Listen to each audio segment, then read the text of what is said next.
Hello youth learner, I am मतलब Farooqui. Welcome to youth learner. तो next previous lecture में मैंने अपना और इस चैनल का इंट्रोडक्शन दिया था और मैंने ये बोला था कि जो लेक्चर आने वाला हमारा उसमें नेक्स्ट लेक्चर जो आने वाला है उसमें हम लोग क्लास 9th का फिजिक्स पढ़ाऊंगा और उसमें भी मोशन स्टार्ट करूंगा। लेकिन मैंने जब ये क्या जाता है क्वेश्चन वगैरह देखा क्लास 9th का अच्छे मॉड्यूल जैसे अच्छे इंस्टीट्यूट वगैरह रेजोनेंस वगैरह का या फिर और भी कोई अच्छा इंस्टीट्यूट का, तो उसमें मैंने ये चीज़ देखा कि थोड़ा बहुत वेक्टर का कहीं कहीं अच्छे क्वेश्चन में यूज़ है। जैसे सपोज मान लें कि ओलंपियाड का क्वेश्चन हो गया या फिर एनटीएससी का क्वेश्चन हो गया या फिर 9th क्लास में कुछ एडवांस लेवल का जो क्वेश्चन होता है, मैंने 9th के टॉपिक्स में जो है उसमें कहीं ना कहीं हमको लग रहा है कि कहीं ना कहीं मेरे को वेक्टर का यूज़ आ रहा है, वेक्टर का। और दूसरा हमारा जो यूज़ लग रहा है वो बेसिक मैथमेटिक्स का है ना। जैसे सपोज मान लें कि एक क्वेश्चन है कि वेलोसिटी। अब वेलोसिटी क्या होता है? वेलोसिटी अगर हम लोग देखें तो dx/dt होता है। अब dx/dt को हम लोग क्या बोलते हैं? डिफ्रेंशिएशन बोलते हैं, है ना। तो dx/dt को हम लोग डिफ्रेंशिएशन बोलते हैं, लेकिन डिफ्रेंशिएशन तो हम लोग पढ़े नहीं है, है ना। और बहुत सारे उसमें क्वेश्चन जैसे ग्राफ वगैरह में, है ना, तो उसका जो स्लोप वगैरह dx/dt यानी उसमें देखेंगे dy/dx का, तो उसमें स्लोप का कहीं ना कहीं हमको लगता है कि इंटीग्रेशन का हल्का सा इंट्रोडक्शन की ज़रूरत है। तो मैं क्या बोलता हूँ कि जैसे आज का जो लेक्चर होगा मैं आज मोशन स्टार्ट नहीं करूँगा। मैं क्या स्टार्ट करना चाह रहा हूँ, मैं आज थोड़ा सा बेसिक जो वेक्टर होता है उसको तैयार करूँगा। यानी 3-4 लेक्चर मेरा जो होगा वो सिंपल बेसिक जो क्लास 9th और 10th में अच्छे क्वेश्चन को सॉल्व करने की ज़रूरत है मैं वो पढ़ाऊँगा, है ना। और थोड़ा सा बेसिक मैथमेटिक्स का इंट्रोडक्शन यानी थोड़ा सा बेसिक मैथ पढ़ाऊँगा ताकि जो फिजिक्स हम लोग पढ़ने वाले हैं वो चीज़ हम लोग पढ़ सकें, यानी जो अच्छे क्वेश्चन उसको हम लोग कर सकें। ऐसे ही हम लोग वेक्टर हो या फिर बेसिक मैथमेटिक्स हो हम लोग जाके कहाँ पढ़ेंगे? 11 क्लास में पूरा डिटेल में पढ़ेंगे, लेकिन अभी उतना ही पोर्शन पढ़ेंगे जितना हम लोगों की ज़रूरत है। तो आज हम लोग क्या कर रहे हैं कि हम लोग आज वेक्टर पढ़ने वाले हैं। वो वेक्टर जो क्लास 9th में थोड़ा सा हमको ज़रूरत है, हम उसका पहले उसको पढ़ेंगे। तो आज से हम लोग जो स्टार्ट करने वाले हैं वो चीज़ हम लोग स्टार्ट करेंगे आज से 2-3 लेक्चर तक वेक्टर, कि हम आज से आपको पढ़ाएंगे वेक्टर, है ना। वेक्टर क्या होता है? तो वेक्टर क्या होता है इसके बारे में हम लोग जानने के लिए सबसे पहले हम लोग जानेंगे कि फिजिकल क्वांटिटी क्या होता है। देखिए ये जैसे जो दुनिया जैसे जैसे डेवलप होने लगा, जैसे जैसे जैसे साइंस डेवलप होने लगा, तो हम लोग बहुत सारी चीज़ों को क्या करना है, मेजरमेंट करने की ज़रूरत पड़ गई। जैसे सपोज मान लेते हैं कि जैसे कि हम लोग चावल है ना, या दाल है या कोई भी चीज़ होता है दुनिया की, जैसे सपोज मान लेते हैं कि यही मार्कर है, इसका कितना लेंथ होगा, है ना, ये कितना चौड़ा है। तो हम लोग क्या पढ़ा कि जैसे जैसे हम लोग आगे बढ़ते गए, यानी साइंस में हम लोग जैसे जैसे आगे बढ़ते गए, तो हम लोगों को लगा ऐसा कि हम लोग को चीज़ों को मेज़र करना चाहिए। तो हम लोग क्या कर रहे थे, हर चीज़ को मेज़र करने की कोशिश कर रहे थे। लेकिन उस समय तो इतना साइंटिस्ट डेवलप नहीं हुआ था, फिर उसको कैसे मेज़र किया जाए। तो उसको मेज़र करने के लिए लोगों ने क्या किया कि जैसे जिसको मंच किया ना वैसे वैसे चीज़ों को रखना स्टार्ट हो गया। जैसे सपोज मान लिया अगर हम लोग को ये बोलना होता था कि इस पेन का कितना लेंथ है, तो हम लोग ये बोल सकते हैं कि इस पेन का क्या जाता है 150 सेंटीमीटर होगा। तो हम लोग इसको क्या करें 150 सेंटीमीटर, हम लोग क्या बोलते हैं इसको सेंटीमीटर में क्या करते हैं, इसको मेजर करते हैं। जैसे सपोज मान ले बोतल, एक 1 लीटर बोतल, 2 लीटर बोतल, तो इसमें लीटर क्या होता है, लीटर जो होता है उस चीज़ का मेजरमेंट हो गया। तो हम क्या देखते हैं कि इस पूरी दुनिया में हर चीज़ का हम लोग को क्या चाहिए, मेजरमेंट करना चाहते हैं हम लोग। तो यहाँ पे हम लोग क्या करते हैं कि एक क्वांटिटी को डिफाइन कर दिया गया जिसको बोला गया फिजिकल क्वांटिटी। इसका मतलब यह है कि जो भी दुनिया में क्वांटिटी है हर क्वांटिटी को हम लोग क्या बोलते हैं, फिजिकल क्वांटिटी। अब फिजिकल क्वांटिटी क्या होता है, तो फिजिकल क्वांटिटी वो क्वांटिटी होता है जिस क्वांटिटी को हम लोग मेजर कर सकते हैं। इसका मतलब यह है कि दुनिया की कोई भी क्वांटिटी यानी दुनिया की कोई भी चीज़ जिसे मेजर किया जा सकता है उस चीज़ को हम लोग होते हैं फिजिकल क्वांटिटी। तो फिजिकल क्वांटिटी का मतलब ये होता है कि दुनिया की कोई भी चीज़ जिसे आप मेजर कर सकते हैं उस चीज़ को हम लोग फिजिकल क्वांटिटी बोलते हैं। और जिस चीज़ को हम लोग मेजर नहीं कर सकते हैं उसको हम लोग फिजिकल क्वांटिटी नहीं कर सकते हैं। फॉर एग्जाम्पल, अगर मैं इस पेन के लेंथ को मेजर कर पा रहा हूं और इसकी चौड़ाई को मेजर कर पा रहा हूं, इसका मतलब यह है कि इसकी जो लेंथ होता है वो क्या प्रकार फिजिकल क्वांटिटी। 150 सेंटीमीटर क्या है, एक प्रकार का सेंटीमीटर फिजिकल क्वांटिटी हो गया। जैसे इसका डायमीटर है 5 सेंटीमीटर, फिजिकल क्वांटिटी हो गया, है ना। जैसे सपोज मैंने 1 लीटर, लीटर क्या है, एक प्रकार का फिजिकल क्वांटिटी हो गया। लेकिन अगर सपोज मैंने इंसान की जो फीलिंग होती है, फीलिंग को तो हम लोग मेजर नहीं कर सकते हैं। इसका मतलब ये होता है जो फीलिंग होता है वो क्या है, फिजिकल क्वांटिटी नहीं है। यही सपोज मान लेते हैं कि हम लोग कितना ज़्यादा हंस रहे हैं या कितना ज़्यादा इनसाइड से हम लोग हैप्पी हैं या आउटसाइड से कितना हैप्पी हैं, तो ये जो चीज़ होता है ये इस चीज़ को हम लोग कभी मेज़र नहीं कर सकते, तो एक प्रकार का फिजिकल क्वांटिटी नहीं हो गया। लेकिन जो भी चीज़ दुनिया में किसी भी चीज़ को अगर हम मेज़र कर सकते हैं तो वो उसको हम लोग क्या बोलते हैं, फिजिकल क्वान्टिटी। फिजिकल क्वान्टिटी का मतलब सिंपल सा मतलब है कि दुनिया की किसी भी चीज़ को अगर आप मेज़र कर सकते हो तो उस चीज़ को हम लोग बोलते हैं फिजिकल क्वांटिटी, है ना। तो अगर हम लोग फिजिकल क्वांटिटी की बात बोलें कि फिजिकल क्वांटिटी क्या होता है, तो physical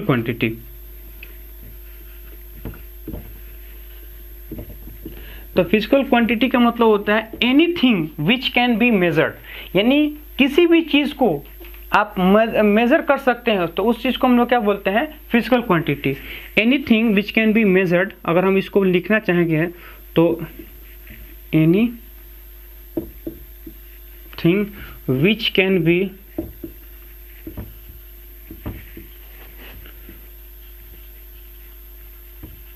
measured is called physical quantity।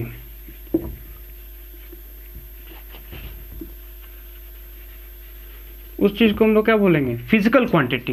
यानी किसी भी चीज को अगर हम लोग मेजर कर सकते हैं तो उस चीज को हम लोग क्या बोलते हैं, फिजिकल क्वांटिटी। अब ये जो फिजिकल क्वांटिटी होता है ये दो तरह का फिजिकल क्वांटिटी होती है। यानी फिजिकल क्वांटिटी को हम लोग देखें ना, हाँ फिजिकल क्वांटिटी को अगर हम देखें, अगर हम आपको लिखें physical quantity is equal to,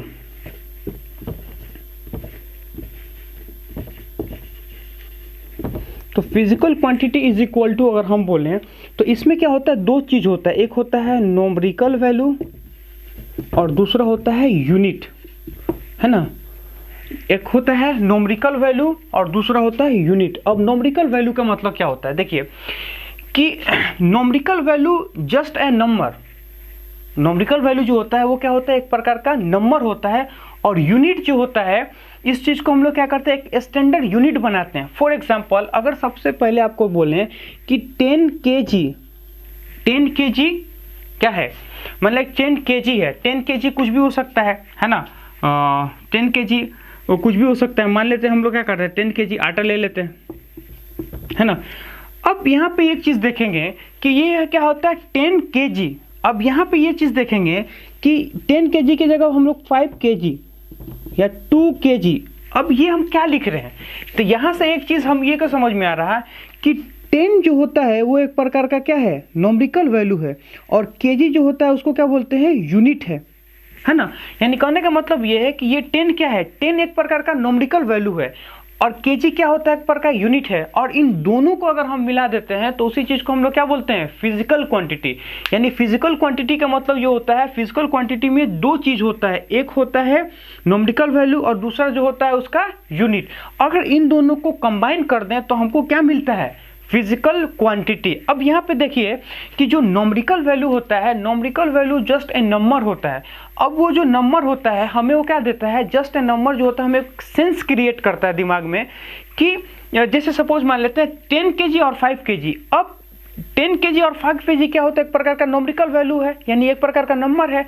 यहाँ से हमें ये नंबर हमें क्या देता है, एक प्रकार का सेंस देता है। अब देखिए किस तरह का सेंस देता है, जो 10 kg हमें ये सेंस देता है कि इसके से ये डबल है, यानी 10 kg जो होता है वो क्या है, डबल है किससे, 5 kg से। तो यहां से देखिए 5 का मतलब ये होता है कि कम और 10 का मतलब क्या होता है, ज्यादा। लेकिन kg क्या होता है, यूनिट तो सेम है, 5 kg आटा और 10 kg आटा और 5 kg आटा। तो यहाँ पे देखेंगे इन दोनों में से चीज क्या है, न्यूमेरिकल वैल्यू से ही डिफरेंस है, बाकी यूनिट क्या है, सेम है। अगर सपोज मान लेते हैं कि यहीं पे अगर हम लोग ये बोलें एक प्रकार का फिजिकल क्वांटिटी न्यूमेरिकल वैल्यू, अगर हम दूसरा कुछ ले लें कि यहाँ से बोले 10 लीटर, है ना, और क्या होगा 5 लीटर।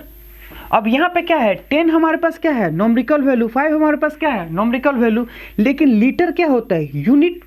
इसका मतलब ये होता है कि दुनिया में किसी भी चीज को हम लोग मेजर कर सकते हैं, उस मेजरमेंट में क्या होता है, दो चीज होता है, एक होता है न्यूमेरिकल वैल्यू, दूसरा होता है यूनिट। तो फिजिकल क्वांटिटी क्या होता है, दुनिया के किसी भी चीज को, जिस चीज को आप मेजर कर सकते हो तो उस चीज को हम लोग बोलते हैं फिजिकल क्वांटिटी, जिसमें एक न्यूमेरिकल वैल्यू होता है और एक यूनिट होता है। यहां तक आ गया। अब हम लोग को जो पढ़ना है यहाँ पे कि जो फिजिकल क्वांटिटी होता है वो कितना प्रकार का, 2 प्रकार का होता है ना। हम इसको मिटा रहे हैं। यहाँ पे अगर हम बोले कि फिजिकल क्वांटिटी, ये तो हो गया फिजिकल क्वांटिटी। अब यहाँ से अगर हम लोग बोले कि जो फिजिकल क्वांटिटी है वो हमारे पास होता है 2 तरह का फिजिकल क्वांटिटी, है ना।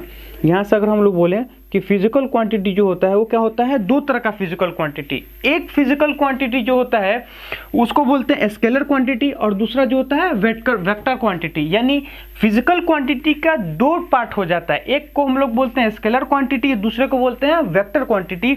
और इसी वेक्टर को हम लोग क्या करना है, पढ़ना है अभी। यानी जो हमारा मेन मकसद है, यानी जो हम लोग वेक्टर पढ़ेंगे उस चीज को हम लोग कहाँ से पढ़ेंगे, यहाँ से हम लोग लेके आएंगे उस चीज को। यानी कहने का मतलब ये है कि फिजिकल क्वांटिटी के 2 पार्ट होता है, एक स्केलर और दूसरा होता है वेक्टर। तो एक हो गया स्केलर और दूसरा हो गया वेक्टर। तो हम लोग यहां से लिख सकते हैं स्केलर क्वांटिटी, और दूसरा जो होता है वो वेक्टर क्वांटिटी। एक हो गया स्केलर क्वांटिटी और दूसरा हो गया वेक्टर क्वांटिटी। और हमारा जो हेडिंग है वो क्या है, वेक्टर क्वांटिटी का हेडिंग है। अब यहाँ पे हमको ये क्या पढ़ना है कि स्केलर क्वांटिटी क्या होता है और वेक्टर क्वांटिटी क्या होता है, दोनों के बारे में हमको पढ़ना है। तो यहाँ पे देखेंगे कि स्केलर क्वांटिटी और वेक्टर क्वांटिटी। तो अगर हम लोग जनरली, मैंने जहाँ तक अभी बुक पढ़ रखा है, जितना भी बुक हमने पढ़ा है या किसी भी इंस्टीट्यूट का मॉड्यूल को जहाँ पढ़ रखा है, हमको वेक्टर का और स्केलर का कहीं पे भी प्रॉपर डिफिनीशन नहीं मिल पाया। प्रॉपर डिफिनीशन क्यों नहीं मिल पाया, अभी तो शायद आपको 9th क्लास में इस चीज़ को हम लोग नहीं बता सकते कि प्रॉपर डिफिनीशन स्केलर और वेक्टर का क्या होता है। लेकिन हाँ, आप 11th क्लास में जाओगे उस समय हम इसको को अलग तरह से डिफाइन करेंगे। अभी थोड़ा अलग तरह से डिफाइन करेंगे, उस समय कुछ अलग डिफाइन करेंगे। लेकिन कुछ खास हमको स्केलर और वेक्टर में कहीं भी डिफिनीशन हमको उतना प्रॉपर नहीं मिल पाया, कहीं पे कुछ लिखा है, कहीं पे कुछ लिखा है। तो जैसे अब 9th क्लास के रिलेटिव में अगर हम लोग देखना चाहेंगे, तो इसमें अगर हम लोग देखना चाहेंगे तो आपको हम बताते हैं कि स्केलर क्या होता है और वेक्टर क्या होता है। देखिए सिंपल कि स्केलर क्वांटिटी वो क्वांटिटी होता है जो वेक्टर लॉ अलजेब्रा को फॉलो ना करता हो, और वेक्टर क्वांटिटी वो क्वांटिटी होता है जो वेक्टर अलजेब्रा को फॉलो करता हो।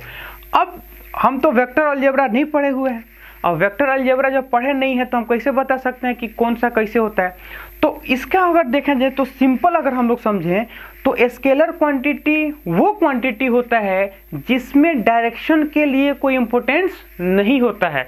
यानी स्केलर क्वांटिटी में कोई डायरेक्शन इंपॉर्टेंस नहीं रखता है, लेकिन वेक्टर क्वांटिटी में डायरेक्शन इंपॉर्टेंट रखता है। इसका मतलब ये होता है कि स्केलर क्वांटिटी क्या होता है जिसके अंदर सिर्फ और सिर्फ किसको हम लोग मेंशन करते हैं, या सिर्फ और सिर्फ हम किससे इंटरेस्टेड होते हैं, उसके नॉमरिकल वैल्यू से, यानी उसके मैग्नीट्यूड से। जैसे कि हम लोग क्या लिखे 10 kg, यहाँ पे देखेंगे ये जो नॉमरिकल वैल्यू जो होता है ना, ये नॉमरिकल वैल्यू, इसी नॉमरिकल वैल्यू को हम लोग क्या बोलते हैं, इसका मैग्नीट्यूड। यानी ये जो अपना नॉमरिकल वैल्यू और यूनिट जो होता है इसी को बोलते हैं इसका मैग्नीट्यूड। तो स्केलर क्वांटिटी वो क्वांटिटी होता है जो वेक्टर लॉ अलजेब्रा को फॉलो ना करता हो, और उस क्वांटिटी में हम इंटरेस्टेड किससे होते हैं, उसके मैग्नीट्यूड से, उसके डायरेक्शन से इंटरेस्टेड नहीं होते हैं।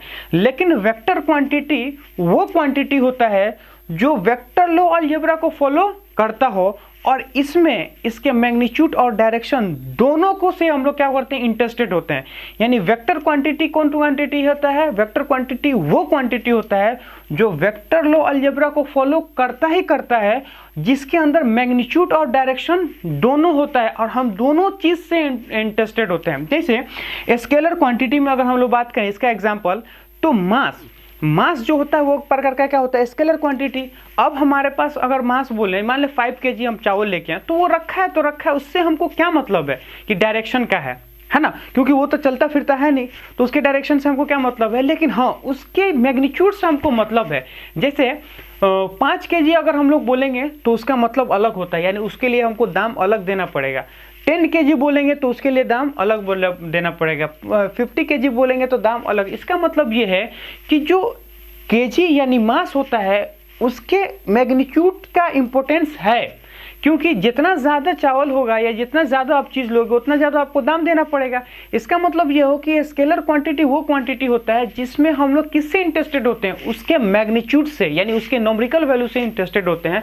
तो स्केलर क्वांटिटी का जो एग्जाम्पल होता है, जैसे मास हो गया, डिस्टेंस हो गया, है ना, मास हो गया, डिस्टेंस हो गया, चार्ज हो गया, एनर्जी हो गया, ये सब क्या है हमारे पास, ये हमारे पास स्केलर क्वांटिटी का एग्जांपल है। जैसे सपोज मान लेते हैं हमारे पास क्या है, एक ग्लास वाटर है, वो क्या है, स्केलर क्वांटिटी, जस्ट है न्यूमेरिकल वैल्यू, यानी उसका क्या एक अमाउंट होता है। जैसे 1 ग्लास वाटर, वो भी हमारे पास क्या होता है, जस्ट है नंबर होता है। तो स्केलर क्वांटिटी हो गया और वेक्टर क्वांटिटी हो गया। अच्छा, वेक्टर क्वांटिटी का एग्जाम्पल, वेक्टर क्वांटिटी का एग्जाम्पल जो होता है वो होता है डिस्प्लेसमेंट। डिस्प्लेसमेंट का मतलब क्या होता है, उस चीज़ को देखिए। जैसे मैं यहाँ पे खड़ा हूँ, अगर मैं ये बोलूँ कि आपको 5 किलोमीटर जाना है, तो अब 5 किलोमीटर तो हम कहीं जा सकते हैं, इधर भी जा सकते हैं, इधर भी जा सकते हैं, इधर भी जा सकते हैं, इधर भी जा सकते हैं, इधर किधर भी जा सकते हैं। लेकिन डिस्प्लेसमेंट का मतलब ये होता है कि एक प्रकार का वेक्टर क्वांटिटी होता है। इसमें सिर्फ आपको 5 किलोमीटर बोल देने से ये फुलफिल नहीं होता है। ये कब फुलफिल होगा, तब आपको बताया जाएगा 5 किलोमीटर इस डायरेक्शन में या इस डायरेक्शन में, यानी किसी भी डायरेक्शन में जिसमें आपको एक पर्टिकुलर डायरेक्शन दिया रहेगा, यानी आपको एक पर्टिकुलर डायरेक्शन दिया रहेगा। जैसे कि अगर सपोज मान ले मैं यहाँ खड़ा हूँ, मैं बोलूँगा कि 5 kg आपको नॉर्थ के तरफ जाना है, तो नॉर्थ का मतलब हमको इधर जाना है। या 5 kg आपको बोला जाए कि वेस्ट के तरफ जाना है, तो हम वेस्ट के तरफ 5 किलोमीटर चल जाएंगे।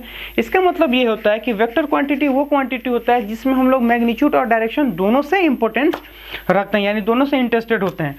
तो अगर हम लोग इसका एग्जाम्पल देखें तो क्या होगा, आपका डिस्प्लेसमेंट हो जाएगा, वेलोसिटी हो जाएगा। वेलोसिटी का मतलब ये है कि किस डायरेक्शन में वो जा रहा है ना। फोर्स भी हो जाएगा। जैसे सपोज मान लो ये दीवार है, अगर हम ऐसे फोर्स लगाते हैं, ऐसे फोर्स लगेंगे तो हम क्या कर रहे हैं कि अपने हाथ से मैंने इस दीवार को अंदर की तरफ ढकेला है, तो अंदर क्या है, डायरेक्शन है, और कितना ज़्यादा ढकेला है वो हमें को क्या बताता है, magnitude.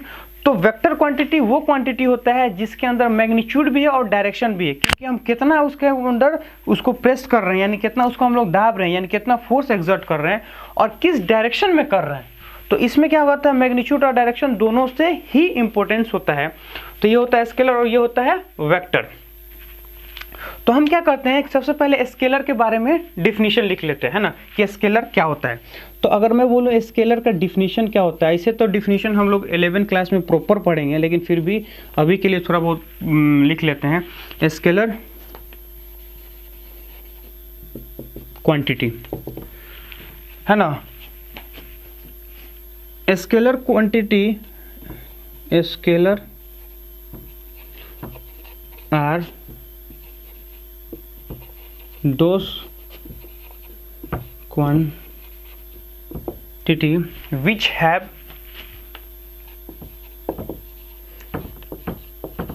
only magnitude, which have only magnitude generally, है ना, generally लिखना जरूरी है। क्यों जरूरी है कि कहीं कहीं पे इसका डायरेक्शन भी आ जाता है, इंपॉर्टेंस तो नहीं होता है लेकिन फिर भी वो आ जाता है, इसलिए हम लोग जनरली लिखते हैं कि इसके सिर्फ क्या होता है, मैग्नीट्यूड होता है ना। And it follow simple algebra.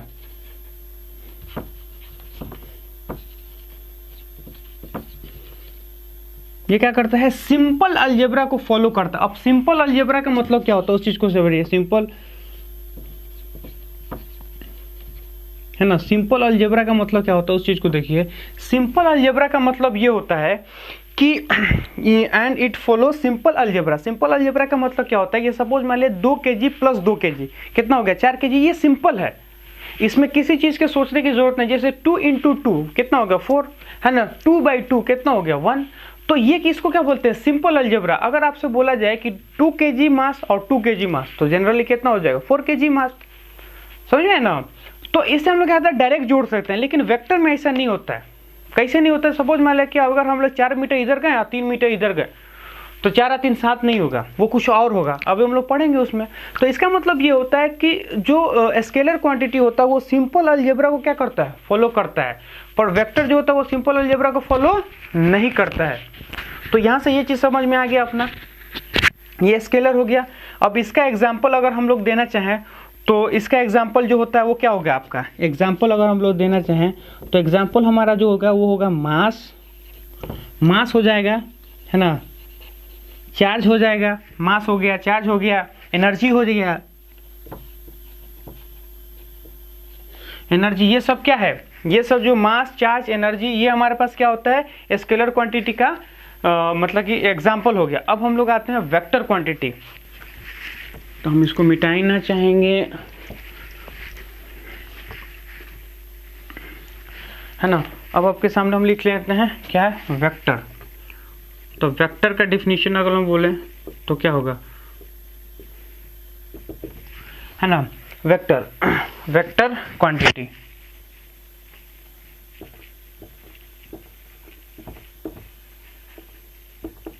Vector quantity, vector quantity और दोस क्वांटिटी अगर हम लोग बोलना चाहें कि vector quantity are those quantity, vector quantity, vector quantity are those quantity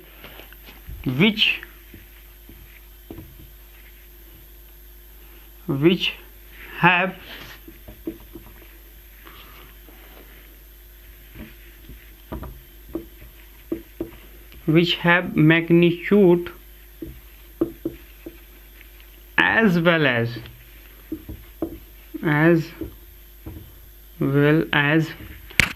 have magnitude as well as direction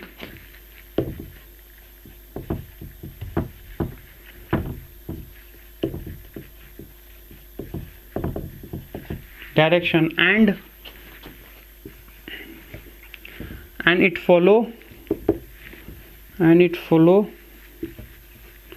vector algebra,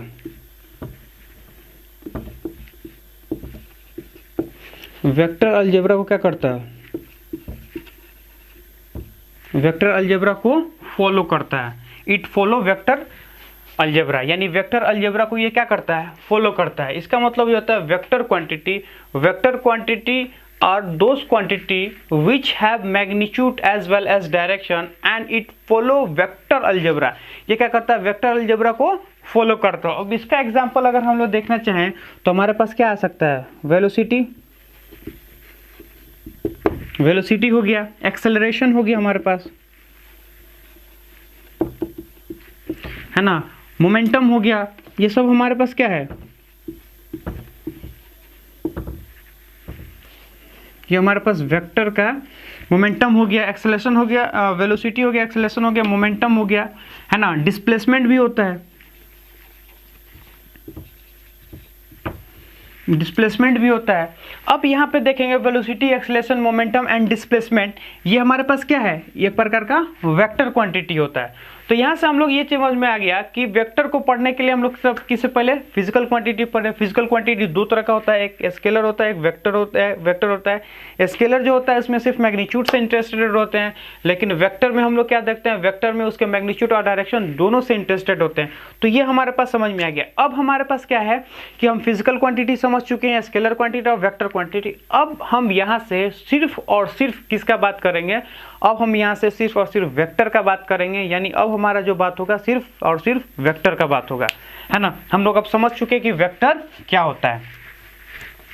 तो अगला अगर हम लोग पॉइंट देखें इस वेक्टर में, तो वेक्टर तो समझ में आ गया कि वेक्टर क्या होता है, कि वेक्टर कोई भी क्वांटिटी जिसके अंदर मैग्नीट्यूड भी हो, डायरेक्शन भी हो और वेक्टर अलजेब्रा को फॉलो करता हो, उसी चीज़ को हम लोग वेक्टर बोलते हैं। तो हमारा नेक्स्ट जो पॉइंट है वो है सिंबॉलिक रिप्रेजेंटेशन, यानी वेक्टर का जो नेक्स्ट पॉइंट है वो क्या है, सिंबॉलिक रिप्रेजेंटेशन, है ना। तो नहीं, रिप्रेजेंटेशन ऑफ ए वेक्टर, है ना, हमारा जो है वो रिप्रेजेंटेशन ऑफ ए वेक्टर, यानी वेक्टर का रिप्रेजेंटेशन। तो वेक्टर को हम लोग बेसिकली क्या करते हैं कि दो तरह से रिप्रेजेंट करते हैं।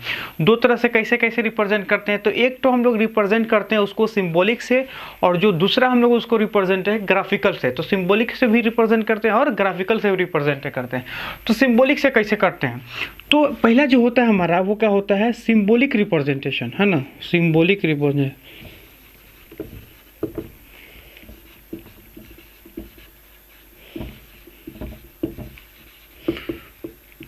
सिंबॉलिक रिप्रेजेंटेशन, सिंबॉलिक रिप्रेजेंटेशन का मतलब क्या होता है, देखिए हम लोग क्या करते हैं जब भी बुक वगैरह में या फिर कहीं पे भी हम लोग बोर्ड वगैरह पे लिखते हैं, तो हम लोग क्या करते हैं कि पूरा पूरा वर्ड नहीं लिख के हम लोग उस फिजिकल क्वांटिटी का, पूरा फिजिकल क्वांटिटी का वर्ड नहीं लिख के या पूरा उसका नाम ना लिख के हम क्या करते हैं उस फिजिकल क्वांटिटी को किसी एक लेटर से रिप्रेजेंट करते हैं। तो उस जो लेटर से रिप्रेजेंट करते हैं, तो फिजिकल क्वांटिटी स्केलर भी हो सकता है और वेक्टर भी हो सकता है। तो हम लोग क्या करते हैं उसमें कि जो फिजिकल क्वांटिटी हमको स्केलर और वेक्टर में दोनों को अलग अलग रिप्रेजेंट करने के लिए, यानी दोनों को अलग बताने के लिए हम लोग क्या करते हैं कि सिंबॉलिक के ऊपर हम लोग क्या करते हैं एक एरो को रिप्रेजेंट कर देते हैं जो कि वो वेक्टर होने का रिप्रेजेंट करता है। जैसे सपोज मान लेते हैं हमारे पास मास है ना, मास। अब जो हम लोग मास को जनरली एम से रिप्रेजेंट करते हैं, अब यहाँ पे क्या है, मास को एम से रिप्रेजेंट कर दिया है ना। जैसे कि स्पीड, स्पीड को अगर हम लोग बोले तो स्पीड को भी हम लोग क्या करते हैं एस से रिप्रेजेंट कर देते हैं। तो यहाँ पे देखो मास जो होता है वो एक प्रकार का स्केलर क्वांटिटी, इसको हम लोग क्या करते हैं एम से रिप्रेजेंट करते हैं। स्पीड जो होता है वो क्या होता है, क्या लेता है, स्पीड जो होता है वो भी इस प्रकार का है स्केलर क्वांटिटी जो एस से रिप्रेजेंट करते हैं। मगर अगर सपोज मान लेते हैं कि हमको इस वेलोसिटी को रिप्रेजेंट करना हो या फिर फोर्स को रिप्रेजेंट करना हो, जैसे सपोज मान लेते हैं वेलोसिटी, वेलोसिटी को अगर हमको रिप्रेजेंट करना हो तो वेलोसिटी को हम लोग v से रिप्रेजेंट करते हैं, है ना। अगर सपोज मान लेते हैं फोर्स को रिप्रेजेंट करना तो फोर्स को हम लोग f से रिप्रेजेंट करते हैं। अब देखो यहाँ पे ये क्या है m और यहाँ पे क्या s, यहाँ पे देखें तो स्केलर क्वांटिटी और वेक्टर क्वांटिटी में कोई डिफरेंस ना हो। कहाँ कोई डिफरेंस है ना, इसमें और इसमें दोनों में सेम है। तो यहाँ पे क्या बोला जाता है कि अब यहाँ पे ना स्केलर समझ में आ रहा है ना वेक्टर समझ में आ रहा है, हमको रिप्रेजेंट करना है किसमें, रिप्रेजेंट सिंबॉलिक में रिप्रेजेंट करना है। तो हम लोग क्या करते हैं कि जो भी वेक्टर क्वांटिटी होता है उस वेक्टर क्वांटिटी के ऊपर यानी एक एरो हम लोग रिप्रेजेंट करते हैं। जैसे सपोज मान लो ये वेक्टर है तो वेलोसिटी एक प्रकार का वेक्टर है, उसको v से रिप्रेजेंट करते हैं। अब इसको और इसमें दोनों में डिफरेंस होने के लिए हम लोग कहते हैं एरो रिप्रेजेंट करते हैं। ये जो एरो होता है ना, एरो ये हमें क्या बताता है कि ये जो क्वांटिटी वो एक प्रकार का क्या है, एक प्रकार का वेक्टर क्वांटिटी है, और जिस पे एरो नहीं वो प्रकार का है स्केलर क्वांटिटी। इसका मतलब ये है कि जो भी वेलोसिटी है, जो भी वेलोसिटी एक प्रकार का वेक्टर क्वांटिटी जिसके ऊपर क्या है एरो है। तो यहाँ से इस चीज को हमको ये समझ में आ गया कि जो भी वेक्टर रहेगा तो उसको हम लोग क्या करते हैं उसके ऊपर से रिप्रेजेंट करते हैं, ठीक है। यहाँ पे एक चीज हम ये देखते हैं कि सपोज मान लेते हैं हमारे पास क्या है, कोई सा भी एक जनरल वेक्टर ए ले लेते हैं। ए हमारे पास क्या है, जनरल वेक्टर ए। अब जनरल वेक्टर ए का मतलब क्या हो गया यहाँ पे कि अब ए जो होता है वो कुछ भी हो सकता है, फोर्स हो सकता है, मोमेंटम हो सकता है, वेलोसिटी होता है, एक्सेलरेशन हो सकता है, यानी ए क्या है कोई जनरल है। यहाँ पे देखेंगे तो ये जो ए है ना ये क्या होता है कंप्लीट रिप्रेजेंटेशन है। ये क्या है, कंप्लीट रिप्रेजेंटेशन, कंप्लीट रिप्रेजेंटेशन।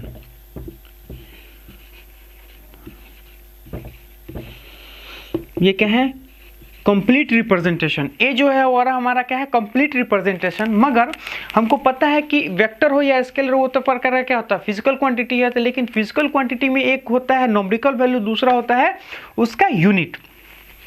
हम क्या बोलते हैं कि अगर सपोज मान लो कहीं पे भी अगर ऐसा दे रखा है कि एक कोई भी वेक्टर है और उसको हम मोड में लेके आते हैं, इसका मतलब ये है कि वेक्टर तो है पर मोड के अंदर है, वेक्टर तो है पर मोड के अंदर है। इसका मतलब ये है कि ये जो क्वांटिटी है यानी ये जो चीज़ है इसको हम लोग क्या बोलते हैं magnitude of a vector.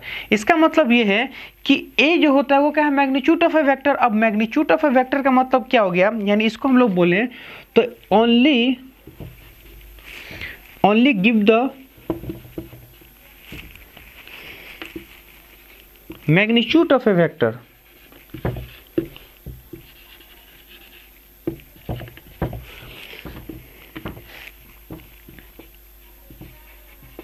Only give the magnitude of a vector, यानी जब भी हम लोग क्या करते हैं कि अगर किसी भी वेक्टर को अगर दो ब्रैकेट में डाल देंगे, यानी उसको ब्रैकेट में डाल देते हैं, तो ये हमें क्या मिलता है, ये हमें को रिप्रेजेंट करता है। अब यहाँ पे देखिए हम लोग ने ये चीज़ पढ़ रखा है कि कोई भी चीज़ अगर ब्रैकेट के अंदर है तो हमेशा क्या होगा, प्लस, अगर माइनस में भी है तो भी क्या होगा, वो प्लस होगा। इसका मतलब ये है कि मैग्नीट्यूड जो होता है वो माइनस हो या प्लस हो, वो हमेशा क्या होता है, प्लस ही होता है। इसका मतलब ये है कि यहाँ पे देखेंगे तो किसी भी वेक्टर को, किसी भी वेक्टर में अगर हम लोग देखेंगे तो उसका मैग्नीट्यूड को हमेशा क्या होता है, पॉजिटिव होता है। यानी वेक्टर जो होता है वो हमेशा क्या होता है, वेक्टर के मैग्नीट्यूड हमेशा पॉजिटिव होता है, यानी वेक्टर जो होता है उसका मैग्नीट्यूड हमेशा पॉजिटिव होता है, वो नेगेटिव नहीं होता है। अच्छा, अब ये पॉजिटिव ही क्यों होता है, तो देखिए बेसिकली हम लोग ये चीज़ देखते हैं कि यहाँ पे यानी वेक्टर क्वांटिटी में जो माइनस होता है वो सिर्फ किसको रिप्रेजेंट करता है, डायरेक्शन को। यानी कहने का मतलब ये है कि अगर कोई सा भी हमारा वेक्टर है, अगर वेक्टर के पास में कोई माइनस लगा हुआ है, इसका मतलब ये है कि वो जो माइनस होता है वो किस चीज़ को रिप्रेजेंट करता है, उसके डायरेक्शन को रिप्रेजेंट करता है। फॉर एग्जाम्पल अगर सपोज मान लेते हैं कि ये कोई ऐसा पॉइंट है ना, अब इस पॉइंट से अगर सपोज मान लो हम इधर जाते हैं तो हमारा जो डिस्प्लेसमेंट होगा वो पॉजिटिव होगा, क्योंकि हमने इधर गया। अगर इधर जा रहे हैं, मान लेते हैं इस डायरेक्शन को हमने क्या मान लिया, पॉजिटिव, और इस डायरेक्शन को अगर हम बोलेंगे तो ऑटोमेटिक हमें इस डायरेक्शन को क्या मानना पड़ेगा, निगेटिव। इसका मतलब ये है कि अगर हम इधर चलेंगे तो हमारा डिस्प्लेसमेंट क्या होगा, पॉजिटिव, अगर हम इधर चलेंगे तो डिस्प्लेसमेंट क्या होगा, निगेटिव। फॉर एग्जाम्पल अगर ये जीरो है, अगर हम यहाँ पे आ गए 10 मीटर और ये जीरो है, यहाँ पे हम आ गए मान लें 20 मीटर, तो हम यहाँ क्या बोलेंगे कि अगर वो ए से कहाँ जाता है, बी पे, या सपोज मान लो ये ए है और ये बी है, वो ए से बी पे चला गया, इसका मतलब उसका डिस्प्लेसमेंट कितना हो गया। यानी ए और बी को अगर देखें, ए है और बी है, तो ए और बी को हम लोग रिप्रेजेंट करते हैं ए और बी। इसका जो डिस्प्लेसमेंट होगा यहाँ पे ए और बी जो होगा वो क्या होगा, 10 मीटर है। अब 10 मीटर जो है वो इस डायरेक्शन में है, लेकिन अगर सपोज मान ले इसको मान लेते ये पॉइंट मेरा क्या है, सी, तो ए और सी, यानी अगर हम बोले ए और सी जो होता है हमारा क्या है 20 मीटर, लेकिन यहाँ पे क्या लगेगा, माइनस। अब माइनस का मतलब क्या होता है कि देखिए ए बी 10 मीटर का मतलब ये होता है, सिर्फ आप बोलोगे ए बी 10 मीटर, इसका मतलब ये होता है कि वो जो ये जो डिस्प्लेसमेंट वो इस पॉइंट के इधर है 10 मीटर, और माइनस का मतलब क्या होता है, ए सी माइनस में 20 मीटर, इसका मतलब ये है कि जानने वाला या पढ़ने वाला ये बोलेगा कि जीरो से इस डायरेक्शन में। तो यहाँ पे ये चीज़ देखते हैं, ये जो माइनस होता है ये हमें क्या रिप्रेजेंट करता है, माइनस हमें सिर्फ डायरेक्शन को रिप्रेजेंट करता है। इसका मतलब ये है कि वेक्टर का मैग्नीट्यूड हमेशा पॉजिटिव होता है। अगर वेक्टर के सामने अगर निगेटिव रखा है तो वो जो निगेटिव साइन है वो उसके डायरेक्शन को रिप्रेजेंट करता है, ना कि वेक्टर के माइनस को रिप्रेजेंट करता है। तो माइनस हमेशा क्या करता है, उसके डायरेक्शन को रिप्रेजेंटेशन करता है।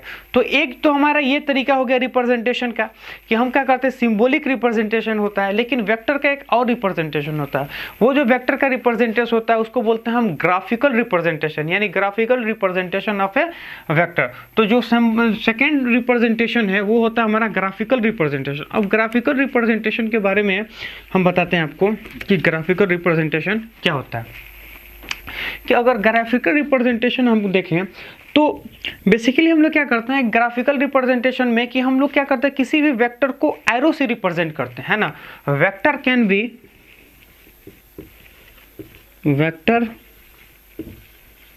Be represented by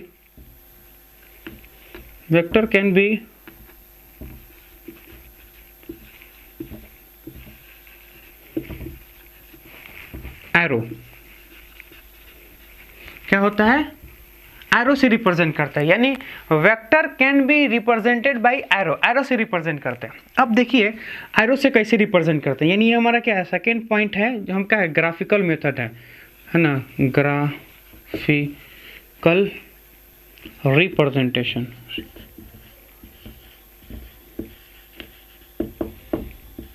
graphical representation है ना, ग्राफिकल रिप्रेजेंटेशन है। अब मैं क्या बोलूँ उस चीज को ध्यान दो कि vector can be represented by arrow, arrow से रिप्रेजेंट करते हैं। अब देखो एरो का मतलब क्या होता है, ये हो गया अपना एरो। अब ये हमें क्या देता है, एरो है। अब एरो का मतलब क्या होता है उस चीज को देखिए, वेक्टर में हम इसको क्या बोलते हैं, इसको बोलते हैं हम लोग टेल। इसको क्या बोलेंगे, टेल। यानी कहने का मतलब ये है कि जो इसका पीछे वाला हिस्सा है इसको हम लोग क्या बोलते हैं, टेल, और इसको बोलते हैं हम लोग, इसको हम लोग बोलते हैं हेड। ये हो गया टेल, ये हो गया हेड, और इसको हम लोग बोलते हैं लेंथ ऑफ ए वेक्टर। यानी वेक्टर का क्या है, रिप्रेजेंटेशन। सपोज मान लेते हैं कोई सा भी एक जनरल वेक्टर ए है। अब यहाँ पे देखिए कोई सा भी हम क्या करते हैं, एक जनरल वेक्टर ए ले लेते हैं। ए हमारे पास क्या है, ए हमारे पास कोई सा भी एक जनरल वेक्टर है। टेल और हेड क्या है, इस पॉइंट को हम लोग टेल बोलते हैं, इस पॉइंट को हम लोग क्या बोलते हैं, हेड बोलते हैं, और उसके लेंथ को हम लोग क्या बोलते हैं, लेंथ ऑफ ए वेक्टर होता है। अब क्या होता है उस चीज को देखिए, यहां से ये चीज देखते हैं कि जितना बड़ा लेंथ होगा उतना ज्यादा मैग्नीट्यूड होगा किसका, ए का। अगर ए कोई वेक्टर है तो यहाँ पे सपोज मान लेते हैं ए हमारा कोई वेक्टर है। ये जो ए वेक्टर है, ए वेक्टर का जो ए वेक्टर हमारा, उसको हम लोग एरो से रिप्रेजेंट करते हैं। एरो का जितना बड़ा लेंथ होगा उतने ही ज्यादा क्या होगा, ए का मैग्नीट्यूड होगा। यानी ए का जितना एरो क्या कहते हैं, एरो का जितना बड़ा लेंथ होगा वही मैग्नीट्यूड किसका होगा, इसका। अब यहाँ पे हमको ये समझ में आ गया।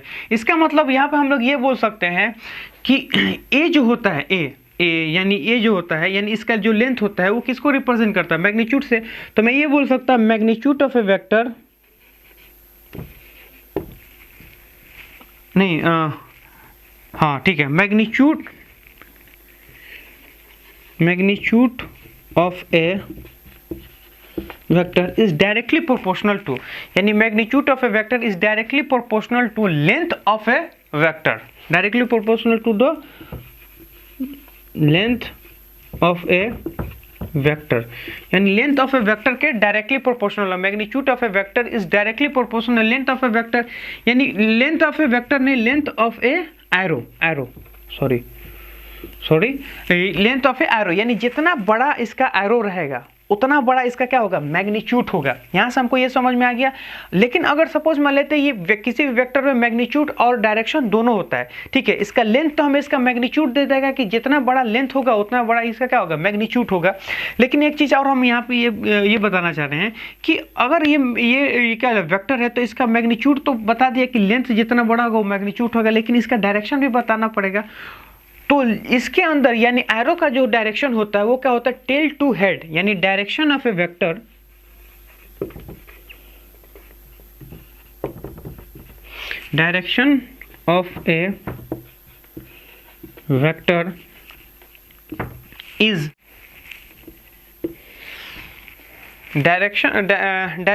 Vector is tail to head, है ना। Direction of a vector is tail to head, यानी टेल से हेड के तरफ होगा। यानी टेल से क्या होगा, हेड के तरफ क्या होगा, is tail to head, tail to head, यानी टेल से क्या होगा, हेड के तरफ होगा। यानी इसका मैग्नीट्यूड जो होगा यहाँ पे बोलेंगे तो क्या होगा, लेंथ इसका मैग्नीट्यूड देगा, और जो इसका जो डायरेक्शन होगा वो क्या होगा, टेल से हेड के तरफ। यानी हम क्या करेंगे, टेल से हेड के तरफ जाएंगे तो ये इसका क्या होगा, रिप्रेजेंटेशन हो जाता है। तो हम लोग क्या करते हैं कि ऐसे इस चीज को हम लोग रिप्रेजेंटेशन करते हैं, किसका, लेंथ का रिप्रेजेंटेशन करते हैं, यानी कि वेक्टर का रिप्रेजेंटेशन करते हैं। तो आज हम लोग इतना ही पढ़ेंगे, फिर नेक्स्ट लेक्चर में हम लोग क्या करें, इसके आगे कंटिन्यू करेंगे। जो नेक्स्ट लेक्चर में हम लोग आने वाले हैं, अब हम लोग क्या पढ़ेंगे, इसका प्रॉपर्टी के बारे में पढ़ेंगे कि वेक्टर की कौन कौन सी प्रॉपर्टी होता है। फिर उसके नेक्स्ट लेक्चर में हम लोग पढ़ेंगे इसका एडिशन ऑफ ए वेक्टर और सब्ट्रैक्शन ऑफ ए वेक्टर। फिर आगे पढ़ेंगे इसका मल्टीप्लिकेशन। फिर ये क्या होगा, समाप्त हो, यानी 2-3 लेक्चर में ये समाप्त कर देंगे। तो 9th का वेक्टर, 9th में हम लोग क्या करें, 9th और 10th के लिए जो भी फिजिक्स पढ़ रहा है, जिसको क्या लेता है, कंपटीशन में बैठना है, ओलंपियाड हो गया, NTSC हो गया, JEE हो गया, मेन हो गया, उसके लिए क्या करना है कि मैंने क्या कहा, थोड़ा सा सेपरेट वेक्टर का थोड़ा बहुत जो हम लोगों को ज़रूरत होगा आगे करने में उसका, और थोड़ा सा मैथमेटिक्स टूल का मैंने लेक्चर डालना है। उसके बाद से फिर मैं कंटिन्यू करूँगा मोशन, फिर उसके बाद से जो भी अपना सिलेबस होगा मैं उसको पढ़ाऊँगा। ठीक है, थैंक यू।